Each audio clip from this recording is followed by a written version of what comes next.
Hi friends, welcome back to my channel. ನಾನು ಮಾಡ್ತಾ ಇರ್ತಕ್ಕಂಥ ಇಂದಿನ ರೆಸಿಪಿ ಬೀಟ್ರೋಟ್ ಪಲ್ಯ. ಈಗ ಬೀಟ್ರೋಟ್ ಪಲ್ಯಕ್ಕೆ ಒಂದು ಪ್ಯಾನ್ನ ಇಟ್ಕೊಂಡು ಅದು ಪ್ಯಾನ್ ಕಾಯ್ದಿದೆ.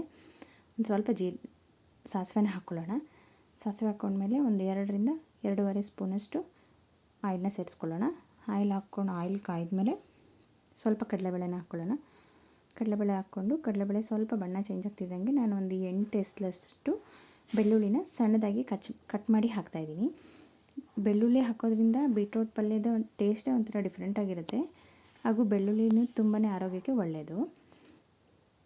ಈಗ ಖಾರಕ್ಕೆ ನಾನು ಹಸಿಮೆಣ್ಸಿನ್ಕಾಯಿನ ಯೂಸ್ ಮಾಡ್ತಾಯಿಲ್ಲ, ಒಣಗಿದ ಮೆಣಸಿನ್ಕಾಯಿನ ಸಣ್ಣದಾಗಿ ಮುರಿದು ಹಾಕ್ತಾಯಿದ್ದೀನಿ. ಈಗ ಕರಿಬೇವಿನ ಸೊಪ್ಪು ಇದೆಲ್ಲನೂ ಫ್ರೈ ಆಗಲಿ. ಈಗ 2 ಈರುಳ್ಳಿನ ಸಣ್ಣಗೆ ಕಟ್ ಮಾಡಿ ಹಾಕ್ತಾಯಿದ್ದೀನಿ. ಈರುಳ್ಳಿಗೆ ಸ್ವಲ್ಪ ಉಪ್ಪನ್ನು ಹಾಕ್ಕೊಳ್ಳೋಣ.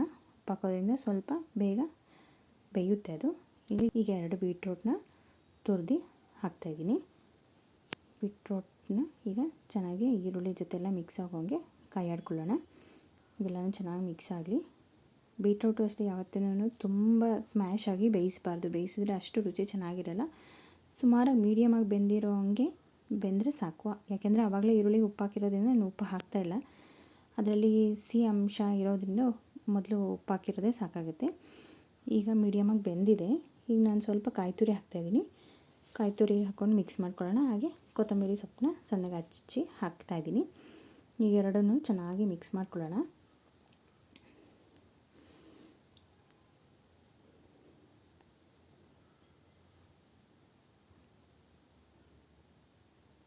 ಈಗೆಲ್ಲ ಮಿಕ್ಸ್ ಆಗಿದೆ.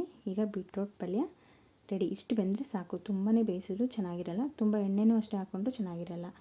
ಈಗ ಚಪಾತಿ ಜೊತೆ ಬೀಟ್ರೋಟ್ ಪಲ್ಯ ಸವಿಯಲು ಸಿದ್ಧ.